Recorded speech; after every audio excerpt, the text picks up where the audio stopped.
പഠിച്ചതൊക്കെ മതി കൊച്ചമ്മ. ഇനി ഈ സലാഡ് കഴിച്ചുകൊണ്ടിരിക്കണം. ചന്തയെന്ന് പിറക്കിയെടുത്ത മലക്കറിയെല്ലാം കൂടെ കണ്ടം തുണ്ടം വെട്ടിയിട്ടിട്ടുണ്ട്. അയ്യയ്യേ, അപ്പൊ നീ കാശ് കൊടുത്ത് നല്ലത് വാങ്ങിക്കലല്ലേ? അവിടെ ഇവിടെ കിടക്കുന്നൊക്കെ പെറുകിയെടുത്ത് വെട്ടിക്കൊണ്ടിരാ? അല്ല, പറഞ്ഞപ്പോ തിരിഞ്ഞു പോയതാണ്. ഞാൻ ചന്തയെന്ന് നല്ല ഫ്രഷ് മലക്കറിയാണ് നോക്കി വാങ്ങിച്ചാണ് കൊച്ചമ്മ. ഉള്ളതാണോടാ? എന്റെ കൊച്ചമ്മയുടെ സത്യം. യോ, ചപ്പയവരെല്ലാം കൂടെ തീറ്റിക്കരുത് തന്നെ. കൊച്ചമ്മ കഴിക്കണം കൊച്ചമ്മ. കൊച്ചമ്മയുടെ ഓജസ്സും തേജസ്സും ഒക്കെ വരട്ടെ. എന്ത്? എനിക്കിപ്പോ അതൊന്നും ഇല്ലേ? അയ്യോ, ഞാൻ അതല്ല ഉദ്ദേശിച്ചത്. ഈ ഇപ്പോ ഉള്ള ഓജസ്സും തേജസ്സും ഒക്കെ നിലനിന്ന് പോകട്ടെ എന്നാണ്. ഇന്ന് പറയുമ്പോ എല്ലാ വ്യാകരണവും തെറ്റാണല്ലോ ദൈവമേ. എന്ത്? എന്തോ ഒരൊറ്റ വഴിയുള്ളൂ. എന്താണ് കൊച്ചമ്മ? നീ വായടച്ചങ്ങ് നിന്നാ മതി. കാരണം ഈ വ്യാകരണം എന്നൊക്കെ പറഞ്ഞ എന്തുവാന്ന് ആദ്യം മനസ്സിലാക്കണം. എന്താ മുത്തോണ്ണ, ഇന്നൊന്നും വേവിച്ചില്ലേ? എല്ലാം പച്ചക്ക് വെട്ടി വെച്ചേക്കുന്നേ. അയ്യോ കുഞ്ഞത് സലാഡാണ്. വേവിച്ചു കഴിഞ്ഞാൽ എന്റെ കൊച്ചമ്മ കിട്ടേണ്ട വൈറ്റമിൻസ് എല്ലാം കിട്ടൂല. സലാഡ് എന്താന്ന് അറിയട്ടെ? അമ്മ അല്ലേലേ ഒടുക്കത്തെ ഗ്ലാമറാ. പിന്നെ ഇതെല്ലാം കൂടെ കഴിച്ചു കഴിഞ്ഞാൽ എനിക്കൊന്നും അടുത്തുപോലും നിൽക്കാൻ പറ്റാതാവേ. എന്റെ പൊന്നുമോളെ, അസൂയപ്പെട്ടൊന്നും കാര്യമില്ല. ഇതൊക്കെ ജന്മനാ കിട്ടുന്നല്ലേ ഇതൊക്കെ. അത് കൊച്ചമ്മ പറഞ്ഞത് സത്യം. കുഞ്ഞെ, ഞാനേ ഈ റോഡിൽ കൂടെ ഒക്കെ നടന്നു പോകുമ്പോ ഉണ്ടല്ലോ ചെല്ല് എടാ മുത്തു ഒന്നടാ അങ്ങോട്ട്.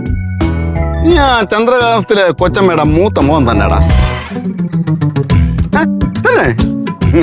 കാരണം എനിക്കും കൊച്ചമ്മയ്ക്കും ഒക്കെ ജന്മനാ കിട്ടിയതാണ് ഈ സൗന്ദര്യം. മാറ്റി വെക്കാൻ പറ്റൂല. ഇത് കൊച്ചമ്മ എന്താ പറഞ്ഞത്? സുഹാസിനി കൊച്ചമ്മയുടെ മൂത്ത മോനല്ലേ?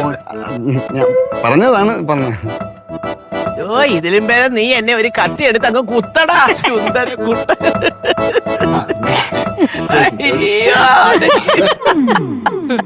ചിരിച്ചോ ചിരിച്ചോ,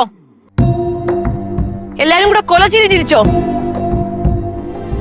ഇതൊന്നും കണ്ടേ സുരഭി തളരുന്നു ആരും വിചാരിക്കണ്ട. നിനക്ക് ദൈവം ചോദിക്കും, നോക്കിക്കോ. ഇങ്ങോട്ട് വേണ്ട തന്നെ വിചാരിച്ചത്, പക്ഷെ പ്രതീക്ഷ വിളിച്ചോണ്ടാണ് ഞാൻ വന്നത്. അയ്യോ, നിന്റെ ഭാര്യക്ക് എന്തുവാടാ കുഴപ്പം? എന്തിനാ അമ്മ നിങ്ങൾ എല്ലാരും കൂടെ അവിടെ ഇങ്ങനെ കളിയാക്കി ചിരിക്കുന്നു? ആരെ കളിയാക്കുന്നു? നിനക്കെന്തോ ഇവനെന്തോ സ്വപ്നം കണ്ടോ? ഈ വീട്ടിനകത്തൊരു തമാശ പറയാൻ പാടില്ലേ?